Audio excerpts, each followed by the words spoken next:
SIR को लेकर आम जनता से क्या अपील करना देखिए, चाहिए? एसआईआर को लेकर के यही है, जिस प्रकार से हम देख रहे हैं चुनाव आयोग वो अपनी हठधर्मी के तहत अपना इस चीज़ को लागू कर रहा है। और जाहिर सी बात है, जब अब एक संस्था है तो फिलहाल माननीय सर्वोच्च न्यायालय बिहार को लेकर के विपक्ष गया था, तो उस वक्त आधार कार्ड के लिए आदेश कर दिया था।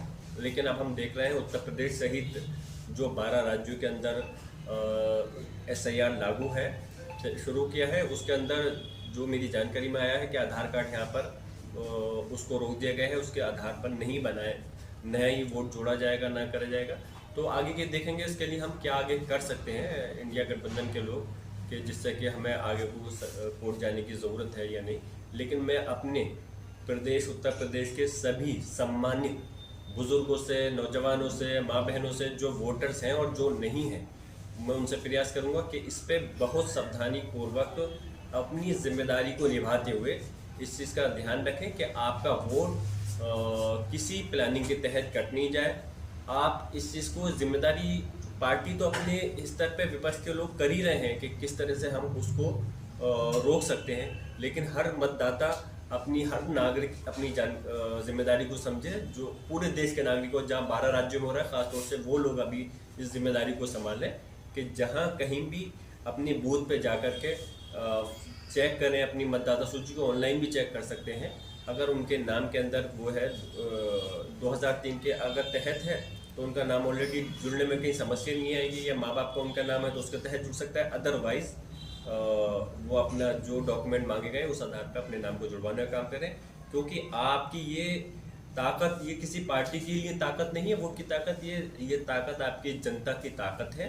इस ताकत के जरिए इसको आप महसूस करो, ये वो ताकत है जिसके जरिए आप इस प्रदेश और देश की सरकार बना सकते हो और प्रदेश की और देश की सरकार को हटा सकते हो।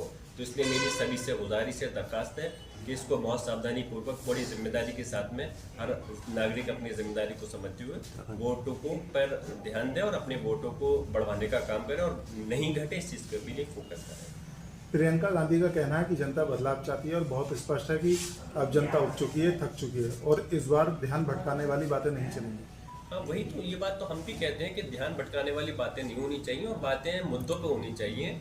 मुद्दों, लोगों के जो जनहित की बातें हैं उस पर फोकस होनी चाहिए, उस पर होना चाहिए कि किस सरकार ने क्या काम करा, ना कि अनाप शनाप बात कर करके, मजाक उड़ा कर करके, या लोगों को भ्रमित कर करके, मुद्दों से भटका कर करके इस प्रकार की बात की जाए जिससे कि लोगों का ध्यान हटे वहाँ से।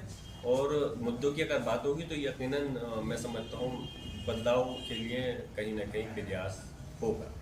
सांसद जी, पुष्कर सिंह धामी ने भी एक बयान दिया है। उन्होंने कहा है कि जो नीला दुपट्टा डालकर और हरा दुपट्टा चादर डालकर लैंड माफिया कब्जा करते थे, अब वो कब्जे नहीं होंगे। कैसे देखते हैं?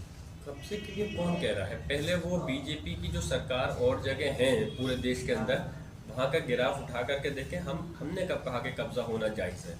बिल्कुल कहीं कोई कब्जा हो रहा है गलत है, चाहे वो किसी भी सरकार में हो रहा हो, तो किसी की जगह है, कोई भी कहीं भी किसी सरकार में भू माफिया को संरक्षण नहीं मिलना चाहिए। हम तो खुद इस बात को कहते हैं, लेकिन सिर्फ खाली कहने से काम नहीं चलता।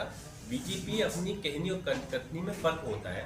वो पहले देखें कि उन्होंने कितने ऐसे लोगों के खिलाफ कार्रवाई की और जहाँ जहाँ बीजेपी के शासित राज्य हैं कितनी जगहों पर इस प्रकार के कब्जे चल रहे हैं, पहले उन पर कार्रवाई करें, उसके बाद में फिर इस प्रकार की बात करें। लगातार बिहार में जंगल राज की बात हो रही है, किस तरह से? मैं तो देखिए यही कहूँगा कि जंगल राज का वर्ड का इस्तेमाल करने ही गलत है, क्योंकि जाहिर सी बात है बिहार कोई